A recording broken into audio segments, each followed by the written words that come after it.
One Story, 57. Isaías, parte 2. Eu sou o Senhor, e não há outro Salvador.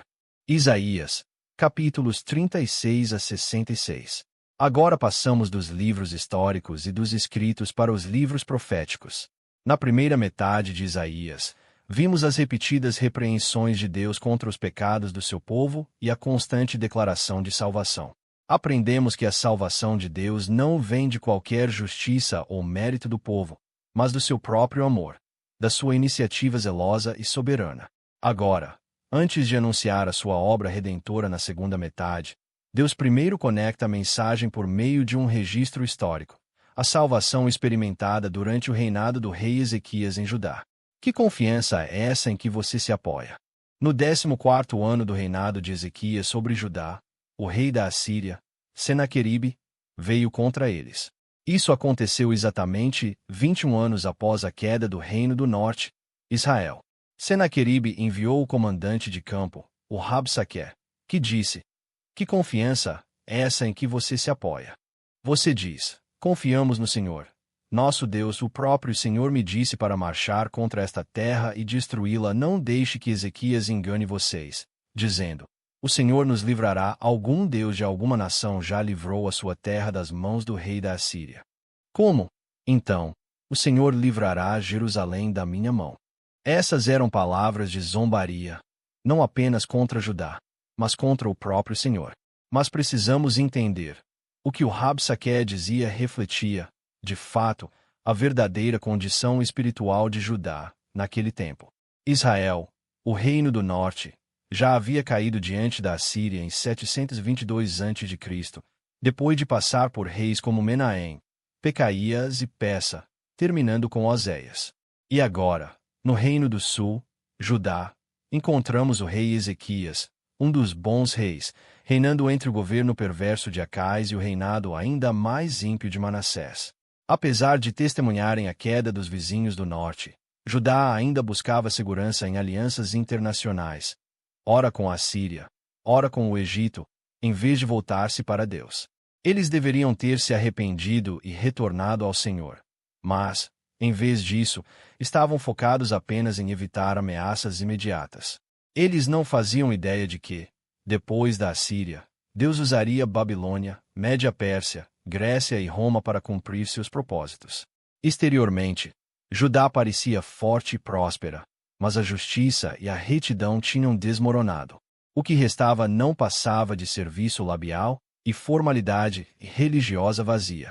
Para que todos os reinos da terra saibam que tu, Senhor, és Deus. Quando Ezequias ouviu as palavras do Rabsaque, rasgou as suas roupas, vestiu pano de saco e foi ao templo do Senhor. Ele enviou uma mensagem ao profeta Isaías, pedindo oração. E Deus respondeu por meio de Isaías: Não tenha medo das palavras que você ouviu, com as quais os servos do rei da Assíria blasfemaram contra mim. Esquire. Quando ele ouvir certo rumor, eu o farei voltar para sua própria terra, e lá o farei cair morto à espada. Mas, sem saber dessa palavra do Senhor, o Rabsaque enviou outra mensagem: Não deixe que o Deus em quem você confia o engane, dizendo: Jerusalém não será entregue nas mãos do rei da Assíria. Certamente você ouviu o que os reis da Assíria fizeram a todas as outras terras, destruindo-as completamente. E você será livrado. Então Ezequias pegou a carta, subiu ao templo do Senhor, estendeu-a diante do Senhor e orou: Senhor dos exércitos, Deus de Israel, entronizado entre os querubins, tu somente és Deus sobre todos os reinos da terra. Tu fizeste o céu e a terra. Inclina os teus ouvidos, Senhor, e ouve. Abre os teus olhos, Senhor, e vê. Escuta todas as palavras que Senaqueribe enviou para insultar o Deus vivo. É verdade, Senhor, que os reis da Assíria devastaram todas as nações e suas terras. Lançaram os seus deuses no fogo e os destruíram, pois não eram deuses, mas apenas madeira e pedra, feitos por mãos humanas. Agora, Senhor nosso Deus, livra-nos da sua mão, para que todos os reinos da terra saibam que tu, Senhor, és o único Deus. E o Senhor respondeu novamente por meio de Isaías: Por que você orou a mim acerca de Senaqueribe, rei da Assíria, Ele lembrou que os insultos de Senaqueribe não eram apenas contra Judá, mas contra o próprio Senhor. Você se enfureceu contra mim, e a sua arrogância chegou aos meus ouvidos. Porei o meu anzol no seu nariz e o meu freio na sua boca, e o farei voltar pelo caminho por onde veio. É o zelo do Senhor que fará isso acontecer. E, exatamente como ele disse, o anjo do Senhor matou 185.000 homens no acampamento assírio. E Senaqueribe, que havia zombado de Deus, voltou para casa e foi morto pelos próprios filhos. Eu ouvi a sua oração e via as suas lágrimas. Naquele tempo, Ezequias ficou doente. E o profeta Isaías veio até ele e disse: Você vai morrer. Não se recuperará. Então Ezequias virou o rosto para a parede e chorou amargamente, enquanto orava a Deus. Então Deus respondeu à sua oração. Eu ouvi a sua oração e vi as suas lágrimas. Acrescentarei 15 anos à sua vida. Eu livrarei você e esta cidade das mãos do rei da Assíria. Eu defenderei esta cidade. E, como sinal da sua promessa, Deus fez a sombra no relógio de sol voltar 10 graus. Os limites de Ezequias. Ao longo de toda a série One Story, vimos os limites do povo de Deus.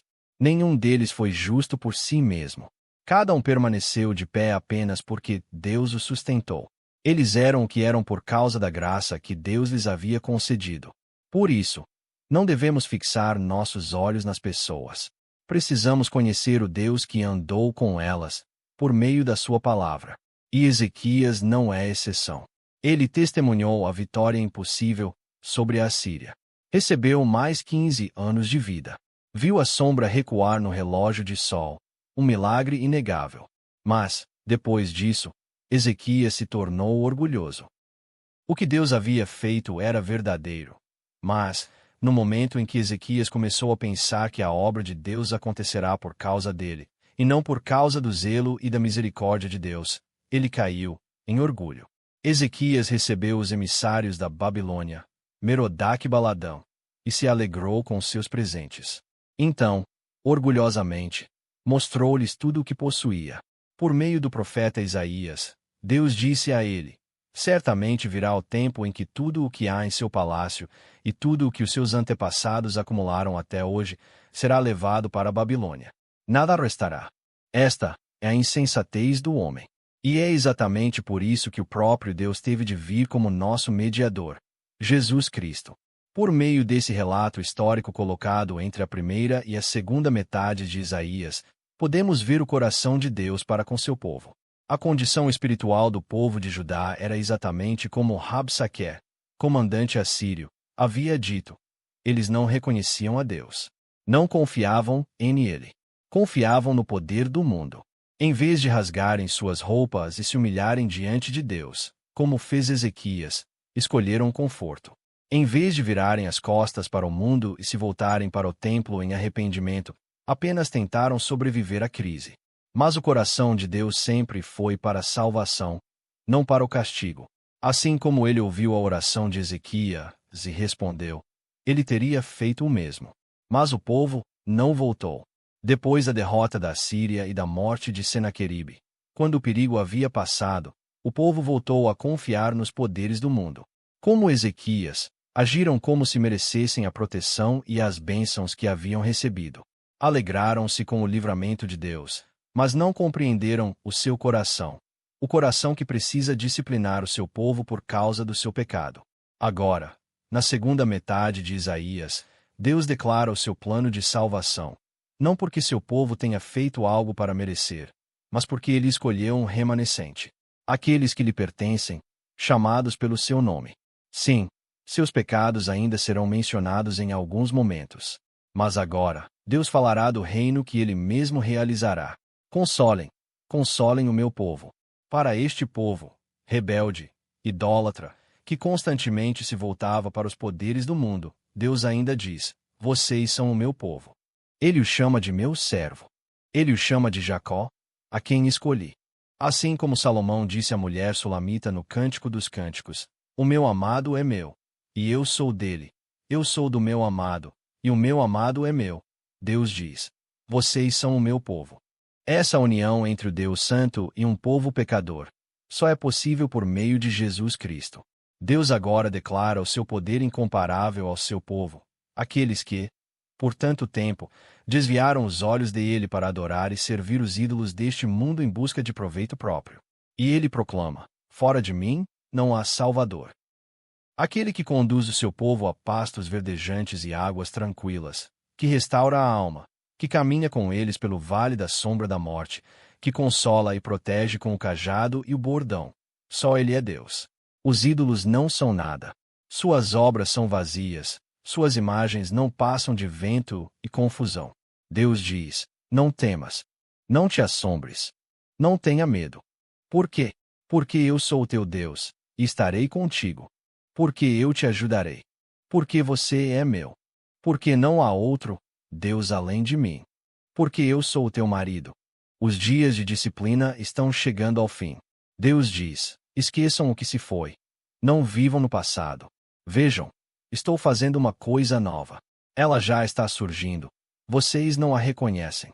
Ele também diz: eu mesmo, sou aquele que apaga as suas transgressões, por amor de mim, e dos seus pecados não me lembrarei mais. Quando Sião clama em desespero: o Senhor me abandonou, o Senhor se esqueceu de mim. Deus responde: acaso uma mãe pode esquecer o bebê que amamenta e não ter compaixão do filho que gerou? Embora ela possa se esquecer, eu não me esquecerei de você. Eis que eu gravei você nas palmas das minhas mãos. Os seus muros estão sempre diante de mim. E Deus diz novamente: eu sou o Senhor, o seu Deus, que agita o mar e faz rugir as suas ondas. O Senhor dos exércitos é o seu nome. Pus as minhas palavras na sua boca e o protegi com a sombra da minha mão. Eu, que estendi os céus, que lancei os alicerces da terra, e que digo a Sião: você é o meu povo. Eu sou o Senhor, o seu Salvador e Redentor. Deus declara: lembre-se dessas coisas, ó Jacó, pois você, ó Israel, é meu servo. Eu o formei. Você é meu servo, ó Israel, eu não o esquecerei. Apaguei as suas transgressões como a neblina, e os seus pecados como a nuvem da manhã. Volte para mim, pois eu o resgatei. Ele também diz: saiam da Babilônia, fujam dos babilônios. Anunciem isso com gritos de alegria e proclamem até os confins da terra. Digam: o Senhor resgatou o seu servo Jacó. Eles não tiveram sede quando ele os conduziu pelos desertos, fez a água correr da rocha para eles. Ele fendeu a rocha e a água jorrou. E declara: vocês foram vendidos por nada, e sem dinheiro serão resgatados. Isso significa que o próprio Deus pagaria o preço total do nosso pecado. O próprio Deus levaria o castigo que nós merecíamos. O servo do Senhor. Em Isaías, há 4 belos cânticos que descrevem o servo do Senhor. Anteriormente, este Salvador prometido foi descrito como a raiz de Jessé, da casa de Davi, sobre o trono de Davi, a tenda de Davi, e aquele que tem a chave de Davi. Mas agora, na parte final de Isaías, este rei vem não em glória, mas como servo. Como um servo humilde e sofredor. Deus diz: você é meu servo, Israel, em quem mostrarei o meu esplendor. E acrescenta: é pouco demais que você seja meu servo apenas para restaurar as tribos de Jacó e trazer de volta aqueles de Israel que eu guardei. Eu também farei de você uma luz para os gentios, para que a minha salvação chegue até os confins da terra. E agora, Deus revela plenamente este servo, Jesus Cristo, o servo sofredor. Ele cresceu diante dele como um broto tenro, e como uma raiz saída de terra seca. Não tinha beleza nem majestade que nos atraísse, nada em sua aparência que nos agradasse. Foi desprezado e rejeitado pelos homens, um homem de dores e experimentado no sofrimento. Como alguém de quem os homens escondem o rosto, foi desprezado, e nós não o tínhamos em estima. Certamente ele tomou sobre si as nossas dores e levou sobre si os nossos sofrimentos. Contudo, nós o considerávamos castigado por Deus, por ele atingido e afligido. Mas ele foi traspassado por causa das nossas transgressões, foi esmagado por causa das nossas iniquidades. O castigo que nos trouxe a paz estava sobre ele, e pelas suas feridas fomos curados. Todos nós, tal qual ovelhas, nos desviamos, cada um de nós se voltou para o seu próprio caminho, e o Senhor fez cair sobre ele a iniquidade de todos nós. Ele foi oprimido e afligido, mas não abriu a boca. Como um cordeiro foi levado para o matadouro, e como a ovelha diante dos seus tosqueadores fica calada, ele não abriu a boca. Com julgamento opressor, foi levado. E quem, dentre a sua geração, protestou? Pois ele foi eliminado da terra dos viventes. Por causa da transgressão do meu povo, ele foi golpeado. Foi designado um túmulo com os ímpios, e com o rico esteve na sua morte, embora não tivesse cometido violência, nem houvesse mentira em sua boca. Contudo, foi da vontade do Senhor esmagá-lo e fazê-lo sofrer. E, embora o Senhor faça da sua vida uma oferta pela culpa, ele verá a sua descendência e prolongará os seus dias, e a vontade do Senhor prosperará em sua mão. Depois do sofrimento de sua alma, ele verá a luz da vida e ficará satisfeito. Pelo seu conhecimento, o meu servo justo justificará a muitos, e levará a iniquidade deles. Por isso eu lhe darei uma porção entre os grandes, e ele repartirá o despojo com os poderosos, porque derramou a sua vida até a morte, e foi contado com os transgressores. Pois ele levou o pecado de muitos e intercedeu pelos transgressores. Este é o amor perfeito de Deus pelos pecadores. Nós nos rebelamos contra o Senhor e o enganamos. Depois de tudo isso, Deus mais uma vez aponta os pecados do seu povo. Ele fala sobre os vigias de Israel, sobre o jejum tolo dos israelitas, sobre como eles não estavam guardando o sábado e sobre suas vidas totalmente vazias de justiça e de verdade. E, por fim, o povo de Deus confessa seus pecados assim. Rugimos como ursos e gememos como pombas. Esperamos pela justiça, mas ela não vem. Pela salvação, mas ela está longe de nós. Pois as nossas transgressões são muitas diante de ti, e os nossos pecados testemunham contra nós. As nossas transgressões nos acompanham, e reconhecemos as nossas iniquidades, rebelião e traição contra o Senhor, afastar-se do nosso Deus, incitar revolta e opressão, proferir mentiras concebidas pelo nosso coração. Por isso a justiça se afasta, e a retidão fica longe. A verdade tropeça nas praças, e a honestidade não pode entrar. A verdade desapareceu, e quem evita o mal é tratado como presa. E então Deus fala: quanto a mim, está a minha aliança com eles, diz o Senhor. O meu espírito, que está sobre você, e as minhas palavras, que pus na sua boca, não se afastarão dela, nem da boca dos seus filhos, nem da boca dos filhos dos seus filhos, desde agora e para sempre, diz o Senhor. Tu, Senhor, és o nosso Pai. E Deus diz isso ao seu povo, aqueles que repetidamente se rebelaram, traíram, voltaram-se para o mundo, adoraram ídolos e derramaram o coração e os recursos em tudo, menos em Deus. Nunca mais a chamarão de abandonada, nem a sua terra será chamada de desolada. Mas você será chamada Efizibá, e a sua terra, Beolá, pois o Senhor terá prazer em você, e a sua terra estará casada.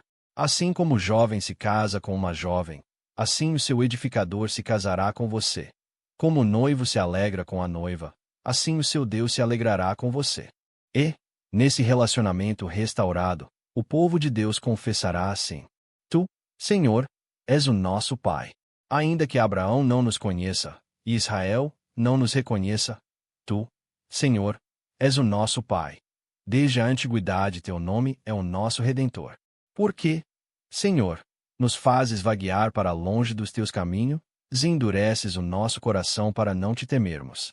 Volta por causa dos teus servos, das tribos que são a tua herança. E novamente confessarão: mas tu, Senhor, és o nosso Pai. Nós somos o barro, tu és o oleiro. Todos nós somos obra das tuas mãos. Não te enfureças demais, Senhor, nem te lembres para sempre dos nossos pecados. Olha para nós te suplicamos, pois todos nós somos o teu povo. Um novo céu e uma nova terra. Ainda não. Mas, a partir de Isaías 40, o reino de Deus que será cumprido por meio da vinda do Messias, Jesus Cristo, começa a ser descrito. O lugar que Deus, como Redentor na forma de servo, estabelecerá com seu zelo. Esse lugar será perfeito. Primeiro, Deus diz: o sol já não será mais a sua luz durante o dia, e o clarão da lua já não brilhará sobre você. pois o Senhor será a sua luz perpétua, e o seu Deus será a sua glória. Em seguida, ele dá uma descrição detalhada desse lugar. Vejam, criarei novos céus e nova terra. As coisas passadas não serão lembradas, jamais virão à mente. Alegrem-se e regozijem-se para sempre naquilo que vou criar, pois vou criar Jerusalém para ser motivo de alegria e o seu povo, motivo de regozijo. Eu me regozijarei em Jerusalém e me alegrarei com o meu povo.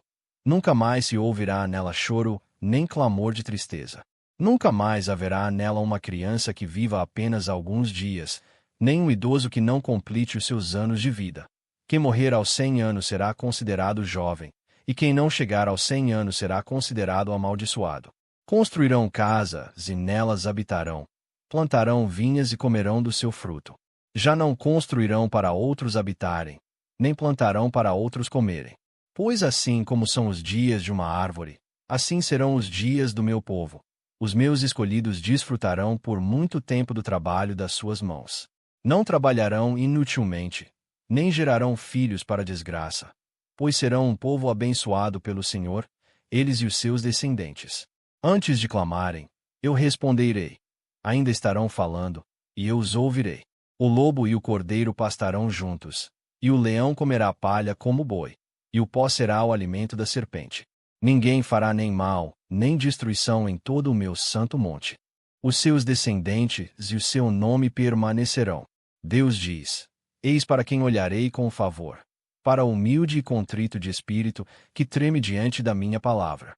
Depois ele diz: o que sacrifica um boi é como quem mata um homem. O que oferece um cordeiro é como quem quebra o pescoço de um cão. O que apresenta oferta de cereal é como quem oferece sangue de porco. E o que queima incenso memorial é como quem bendiz um ídolo. Esses escolheram os seus próprios caminhos, e a sua alma tem prazer nas suas abominações. Por isso eu também escolherei tratá-los com rigor e farei vir sobre eles aquilo que temem. Pois quando chamei, ninguém respondeu. Quando falei, ninguém ouviu. Fizeram o que é mal diante de mim e escolheram o que me desagrada.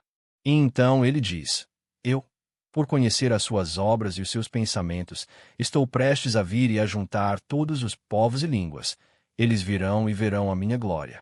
Porei entre eles um sinal, e enviarei alguns dos sobreviventes às nações, a Tarsis, aos líbios e lídios, a Tubal e a Grécia, e às ilhas distantes que não ouviram falar da minha fama nem viram a minha glória. Eles proclamarão a minha glória entre as nações. E, por fim, assim como os novos céus e a nova terra que farei permanecerão diante de mim, declara o Senhor, assim também o nome e os descendentes de vocês permanecerão. Jesus Cristo revelado em Isaías. No livro de Isaías, Jesus Cristo é revelado como Deus poderoso, príncipe da paz, a santa semente e o renovo de Jessé. Ele possuirá o trono de Davi e virá como o filho nascido de uma virgem, Emanuel. Também, aquele que prepara o caminho, João Batista, irá adiante dele. O Espírito do Senhor repousará sobre ele. Ele terá discernimento espiritual. Será o servo do Senhor e não terá aparência nem formosura que nos atraia. Começando seu ministério na Galiléia, ele chamará: venham, todos vocês que têm sede, venham às águas. Será aquele que liberta os cativos e repreenderá o pecado, ainda que seja rejeitado pelo mundo. Ele reinará com justiça e retidão e será a luz para os gentios. Sofrerá insultos e cusparadas, permanecerá em silêncio diante dos acusadores, levará os nossos pecados e será traspassado, esmagado, castigado e açoitado. Será desprezado e rejeitado, sofrerá dores e aflições, será crucificado entre pecadores e sepultado no túmulo de um homem rico. Por meio deste primeiro livro profético do Antigo Testamento, o livro de Isaías, vimos o coração de Deus para com o seu povo. Vimos a dor de Deus. E, apesar de tudo, vimos o zelo de Deus pelo remanescente, o seu povo espiritual. Essa história de zelo continua no livro de Jeremias.